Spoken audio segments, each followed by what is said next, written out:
Hello, this is Deborah Cohen, and I welcome you to my podcast, A Story and a Song. And I was reading the Torah portion this week and discovered that Rosh Chodesh, the biblical New Year, which is coming up in a few days, Rosh Chodesh Nisan, is actually the Bible's New Year. So I thought, well, in the ancient of days, they used to have a calendar to denote all of these Jewish historical events, which were numbered. I saw this in the commentary of the Chumash. And it was known in the ancient of times as a time of renewal. And it was a feast which was awarded to the women because the women did not give their jewelry to make the golden calf. So God honored the women by giving them this holiday. And how do we celebrate it today? How do you celebrate it today? Well, I dreamed of a way to celebrate it today, and I'd like to share it. If this is something that interests you, I will be back after this brief message.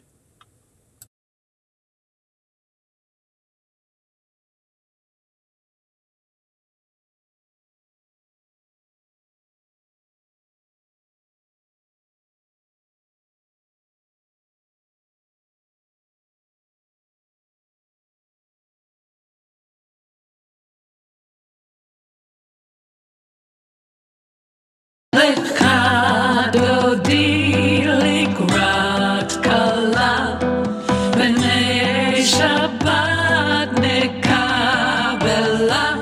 לך דודי לקראת כלה, בני שבת נקבלה. שמור וזכור ודיבור אחד,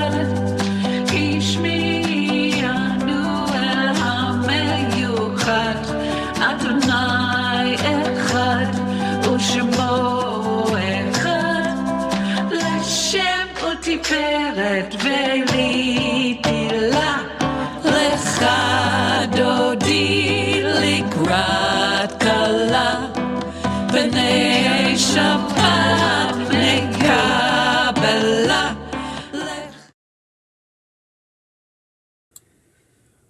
Okay, so I am back. This is Deborah Cohen, and technical difficulties happen sometimes, and we just go with the flow of things. So if you are watching, again, this is Deborah Cohen, and I want to talk to the women, but also to the men. But the women are responsible for creating meaningful events for Rosh Chodesh, and specifically starting with Nisan, which is coming up. If I look at my calendar, April 8th, I believe, in the evening, or the 9th. Actually, April 9th is Nisan 1, Nisan. And so, it's a way to get together and pursue God in a higher plane, meaning connecting with, wooing in the bride of Shabbat. Who is that? The Shekhinah. The Shekhinah. Are you even familiar with the word? Are you familiar with the feminine aspect of God?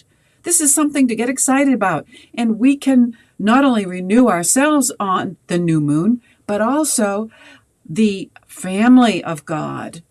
Your kalal, your congregation, have circles, prayer circles for Rosh Chodesh. And so this is something that has come into my mind even now as we speak. So let me share with you first something about a definition of Rosh Chodesh, because we'll start at the beginning for people that want to have these Rosh Chodesh circles at their congregation or home. This is a book by Arthur Green. I'm just going to share page 252 as an introduction for those of you who don't know what Rosh Chodesh is. It's the beginning of the Hebrew month. It is celebrated for either 1 or 2 days, depending on calendrical calculations. The Hebrew calendar being a lunar one, Rosh Chodesh is the day or days when the first new moon appears. So we're talking about that little tiny crescent sliver. Ah, yes. Now, I've looked at the moon and never heard anything about this in any previous churches, synagogues, Baha'i faith, whatever I went to, Islam even. Never heard anything about this. But it makes perfect sense that the Hebrew calendar, it marks all of this history of the Jews. And if you don't even use the lunar calendar, then you miss so much. Not only Jews, but other people don't know about Jewish history because we don't use the calendar, which denotes all of these events. So let's bring back Rosh Chodesh. The middle of the month, the date when several festivals occurs, is the day of the full moon. Okay, but the new moon is the tiny sliver because that's when she comes back. I'll call the moon a she because some people associate the moon with the Shekhinah. And I'll read that later if we have time about the truth of the Shekhinah. In Bible times, Rosh Chodesh was celebrated as a holiday. That's what I'm talking about, ladies. Let's bring this holiday back into your congregation. It was celebrated as a time of sacred assembly and special sacrificial rites. Well, of course, we don't have a temple today, so we don't do the sacrificial rites. But today, a sacrifice is praise. And how many people use their soul voice to sing to God without making excuses about why you don't sing? So these are still reflected in the liturgy for Rosh Chodesh, but any real sense of celebration of the day has been lost. The new moon did, however, come to be known as a time for women to express their piety, perhaps because of the long-standing feminine symbolic association with the moon and the lunar cycle. And unfortunately, the only thing I've ever heard in my whole life about the association of the moon with women is that women tend to be a little crazier during the full moon because of the pull of gravity or whatever. I don't know. Have you heard that? You can put it in the chat. I think I have YouTube chat open, but I don't see Instagram chat, unfortunately.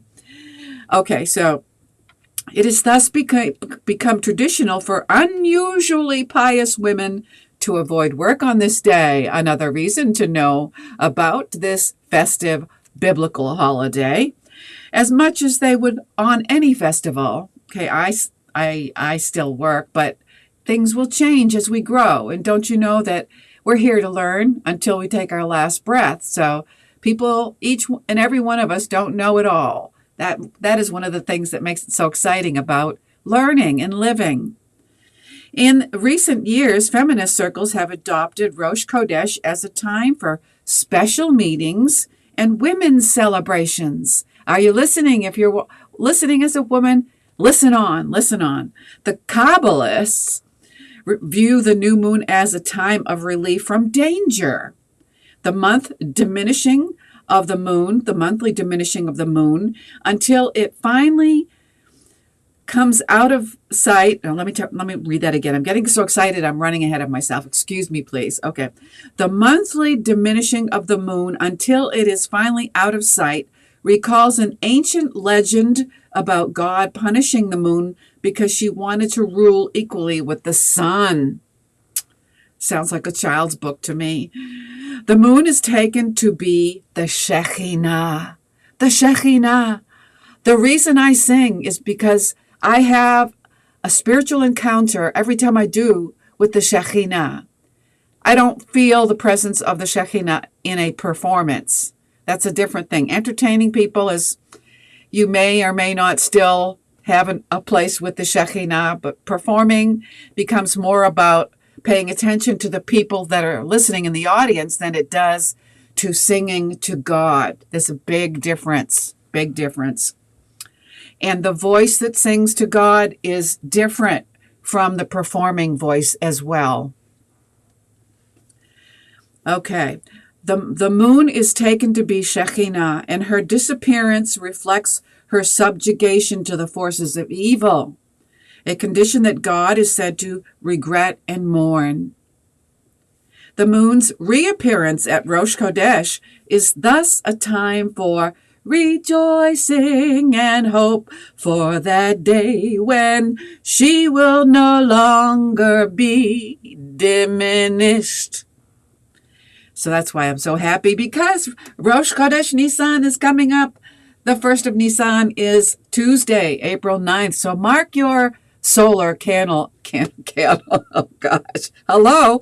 Knock, knock. No. Mark your solar calendar if you don't know that the lunar festival of Rosh Chodesh Nisan is Tuesday, April 9th. Okay. Redemption will mean that Shekinah will no longer vanish from view and that God's presence will be felt and seen throughout the universe. And that means for all peoples, all nations. When God comes in the end times, whoever you believe your God to be, we shall all see one day who is right. Okay. All right, so let me go on a little bit more with information. If you're listening and you're interested in the Jewish aspects of the Rosh Chodesh, Nisan 1 is also known as Rosh Chodeshim, meaning the beginning of months, because this month in the Bible is actually New Year's Day, not January 1st. January 1st or December 31st is New Year's for the secular world. But in the Bible, if you are a Bible student, you need to know, whether you're a Jew or a Christian, that the new year is Nisan 1. Nisan is the name of the Jewish month. Unfortunately, I think after the destruction of the temple, the Jews took the Babylonian names for their calendar. But in the very beginning, when the Jewish calendar was created, the Bible calendar had numbers. There were no names for the months. It was just numbers. But what happens when you live in a place where you're not with your own people and culture is you start to assimilate the ways of the country that you're living in. So all of a sudden, the Jewish calendar has secular names. So it's called Nisan. But at one time, this would have had the name for the calendar number 1 in Hebrew. Okay? Nisan 1 lies supreme in relation to other new moons because it is the first. Okay, this is the first new year. It is the new moon of new moons, since all other new moons are traced from it.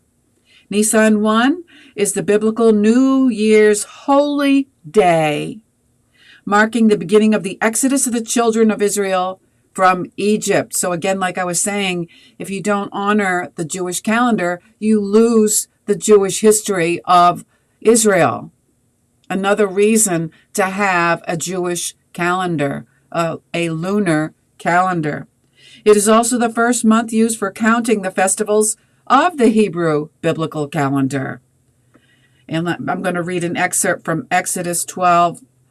But before I do that, I need to say a prayer before I read the Torah. Baruch atah Adonai Eloheinu melech haolam, asher kitshanu b'mitzvotav v'tzivanu la'asok b'divrei Torah. The Lord spoke to Moses and Aaron in the land of Egypt, saying, "This month shall be to you the beginning of months." This is God speaking to Moshe Rabbeinu. Let me repeat that in case you didn't catch it. Hashem spoke to Moses and Aaron in the land of Egypt, saying, quote, "This month shall be to you the beginning of months. It shall be the first month of the year to you," end quote, says God. The first commandment given to Israel as a nation before they left Egypt was to establish the biblical calendar by counting the beginning of months, which is why the months were named after numbers, not names. Starting with the first month of Nisan, which is the Rosh Chodesh, the new moon for Nisan 1. I'm going to keep saying it because some of us are hearing this for the first time. April 9th is the first day of the new year. Why is this important? Because God instructed us to honor this feast. And it's not just for the Jews. I'm hearing some people saying, well, the Torah is for the Jews and we don't need the Jews. I know some people are saying that, but that's not what I meant. We don't need the Jewish calendar because it's for the Jews. Okay, that's not true. That's totally wrong, because the Christian Bible was started by the Jews, a sect of Judaism, and their rabbi, JC, was a Jew. So yes, you do need to follow the Jewish calendar as well. Okay? Now, starting with the first month of Nisan, until then the calendar was still in God's hands, as he hadn't yet revealed it to them. During this time, the calendar fell into the hands of the Israelite nation. This is history, Jewish history. If the Jews lost the ability to trace Nisan 1, then the ability to track the appointed times would be lost, jeopardizing even the tracking of the holy festivals and holy days. The Hebrew biblical calendar is dependent on the appearance of Rosh Chodesh Nisan. Nisan 1, April 9th, 2024. God appointed Nisan 1 as the beginning of spring, which inaugurates the biblical calendar. The following are the months of the Hebrew calendar. Now remember, they used to have numbers, the calendar, in the Ancient of Days, so I'll say the first calendar, month 1, was Nisan, also called Abib.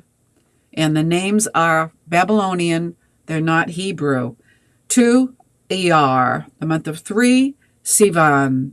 4, Tammuz. 5, Av. 6, Elul.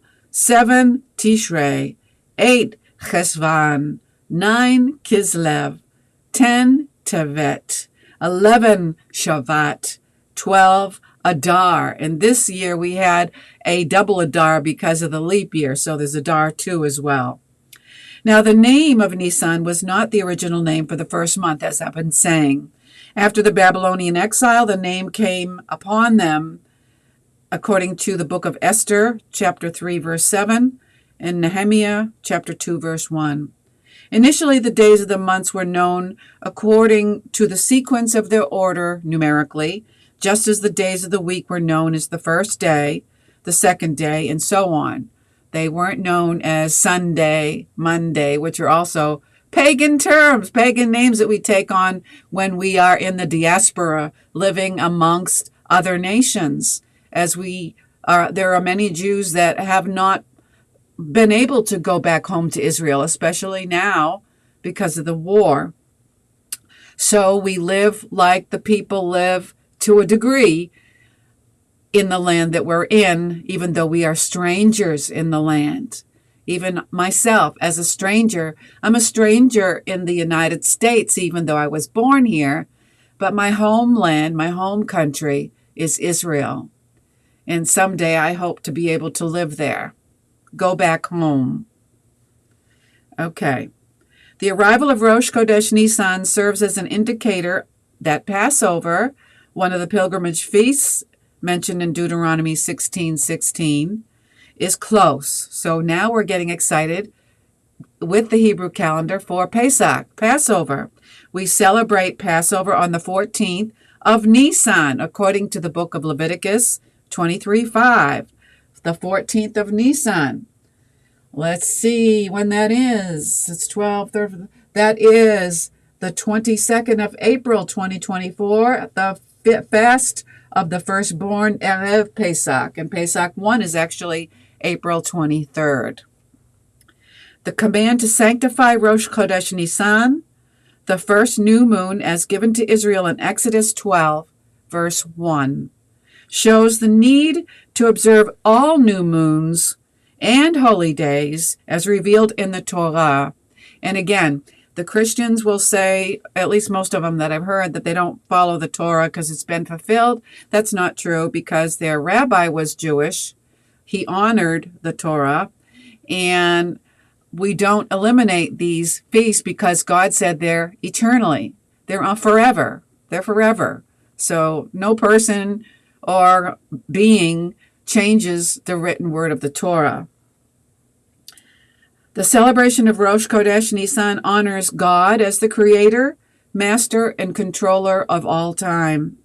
Jewish tradition celebrates two main New Years, which makes it really confusing to me. Nisan 1, which I'm talking about today, and Tishrei 1. On Tishrei 1, God created the natural order, while in Nisan 1, he began the supernatural recreation, hence why we start the celebration of the festivals in Nisan. Nisan 1 is the biblical and truthful New Year, unlike January 1st in the secular Gregorian calendar. It's noteworthy that the Julian calendar, which preceded the Gregorian calendar, celebrated the New Year around March/April when Nisan falls. Now, isn't that interesting? The Julian calendar honored the Jewish calendar, but then it was changed to the Gregorian calendar, which is what we use now in the United States. Interestingly, the tabernacle, the temporary temple, was completed and inaugurated on Nisan 1. Now that just blows my socks off. I mean, amazing. And it's written in Exodus 42, if you don't believe me. Aaron and his sons were anointed and washed to serve in the priesthood. The children of Israel began to bring their offerings to the priests from that day. So what I'm saying about Nisan 1, about the calendar, about Rosh Chodesh, the new moon, the moon of moons is coming up. And for us women that want to create these gatherings and honor God with a feast, just a party or a meeting at home, or ask your leaders if you can have a certain night or day of the week in the congregation to gather amongst your people and study more about all of this. So before I share with you, by the way, did you know that every month the Jews celebrate Rosh Chodesh with the reading of Psalm 104? How many of you actually even do that anymore? It's the Psalm 104 is printed in my Siddur, but I don't hear anybody in any congregation I've been in recite Psalm 104 together to honor the new moon. We need to bring these things back because we love God, don't we? We love God. We want to do what pleases him. And so, we find all these things that got lost over time and we bring them back because God says so. I mean, why not? Who wants to please God today? Raise your hand. I do. You can put it in the chat. I do, yes. And even if you don't believe in God, it's still wonderful to get together with your people and celebrate and learn. So let me close before I'm going to share my recording of Psalm 104 so you can actually, if you've never heard it before, I've got the lyrics printed on the video so you can ask God to show you what you could do to celebrate and make the new moon festival more significant to yourself and to others. The Shekhinah. Why? Because if you're pursuing a spiritual walk, which again, many people that I am around, they don't want to hear anything about spiritual stuff because they think it's woo-woo stuff. Ooh, don't talk to me about that woo-woo. I'm like, but don't you know that we're a physical being with a spirit inside? Don't you know that what you're looking at is my physical self? But inside of me, God sees the spirit of us, the spirit which the Shekhinah communicates with. Let me tell you about the Shekhinah. There are women liberals out there that protest because God is written as a he, so they have to go out and make their own feminine version of the Bible so they can feel equal. But let me tell you, you don't need to do that because there is a feminine aspect of our Creator, the Shekhinah, that is already written in there, but she got buried somewhere with all the doctrines of men. So let's resurrect the Shekinah. There are meetings called Shekinah Rising. Yes, Here it is. This is, again, from Arthur Green, page 33. Shekhinah is the indwelling presence of God in this world. It is the divinity we may experience when enthralled by the beauties of nature, in deep encounter with another human being, with their soul, neshama, or alone in moments of stillness, whenever the heart is open. Is your heart open? Judaism claims that this encounter may also take place in the context of sacred study. Two who are together and study Torah, the Shekhinah abides in their midst. And that it is also has a moral dimension. Shekhinah is to be found in human acts of justice and compassion. Shekhinah is the later term that replaces the biblical word kavod, or Kevod, the glory of God, kavod. The synonym for kavod is Shekhinah. I know a lot of Christians still call the Shekhinah glory. It becomes a mystical, out there kind of, whoa. Some people say they see sparkling gold in the glory. Well, I've never seen it. I'm not knocking it because, God still does miracles, but you're not talking about it, the glory. You're talking about her, the Shekhinah, the Shekhinah. It is never seen as a separate deity or part of God, who is one, echad, and indivisible. Shekhinah is God insofar as God is manifest in this world, which is unfortunately some people call the manifestation an it. Shekhinah has a special attachment to the temple site in Jerusalem. It is said that the divine presence, when wandering into exile with Israel, never fully departed from the remaining western wall, the Kotel Ma'aravi. Nevertheless, wherever Israel was exiled, the Shekhinah was exiled with them. So you don't have to go to Israel to be with the Shekhinah. She is everywhere. The presence of God may be revealed and embraced anywhere in the world. One more paragraph. Kabbalistic tradition sees Shekhinah as the 10th of the Sephirot, the link between the hidden God and lower worlds. Now we're getting really deep, but this is valid. In Kabbalistic writings, especially those stemming from the Zohar, which is a wonderful book I recommend, Shekhinah is described primarily in feminine terms, as the bride of the Blessed Holy One and the queen of the universe. Their sacred marital union, which is in fact a reunion, since they are originally one, becomes the goal of all religious life. As Kabbalists perform the commandments, they dedicate their actions to the union of the Blessed Holy One and his Shekhinah, in love and in fear, in the name of all Israel. The reunion of male, M-A-L-E, and female, F-E-M-A-L-E, within the Godhead is understood as the restoration of harmony to the entire universe, allowing the flow of divine presence to become fully manifest throughout the world. So can you see now that why it's important to have these spiritual meetings for Rosh Chodesh every month to renew the reunion of the Shekhinah with the Godhead, the Holy One, our Creator? Yes, not as a separate entity, as one, echad. Just like there are parts of us, the physical part of ourselves, the spiritual part of ourselves. That's an analogy, but not the same. But we do have the sparks of God within us, and when we sing to God with the Shekhinah, we are illumined. We become awakened to the spiritual realm of who we are. The soul within each one of us has a voice that wants to sing. And some of us have bought the lie that we don't have a voice, we cannot sing, you don't want to hear me, whatever, get the hook. That's the physical part of who you are. It's not your soul song.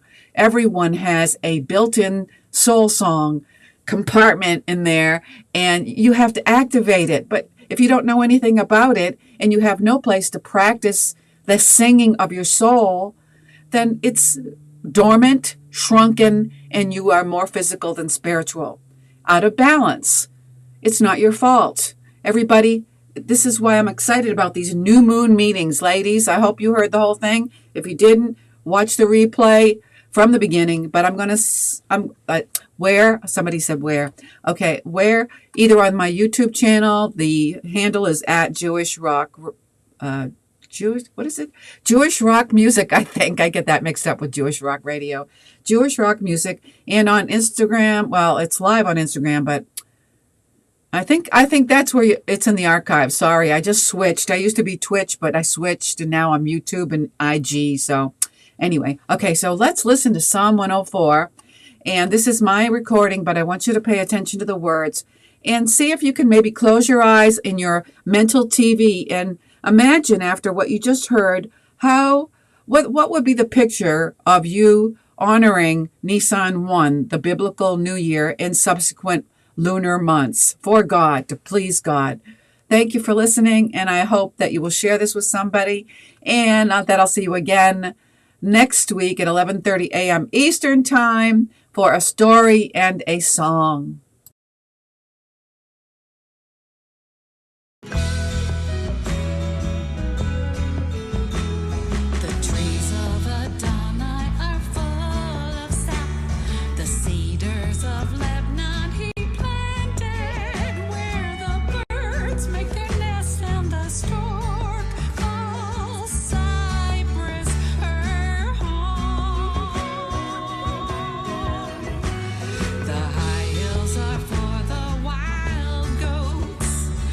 Cliffs are refuge for the gopher. He created the moon for Moatim. The sun knows it's going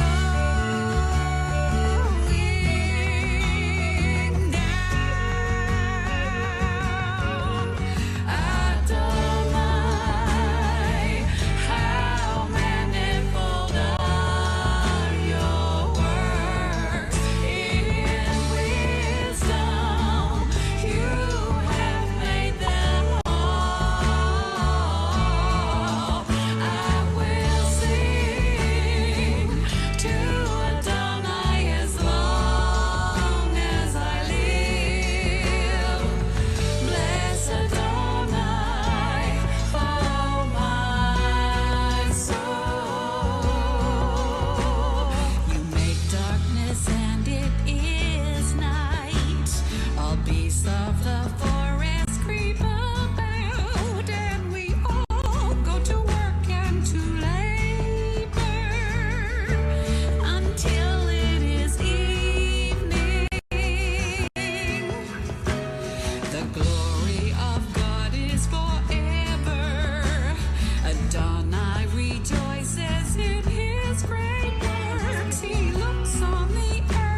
The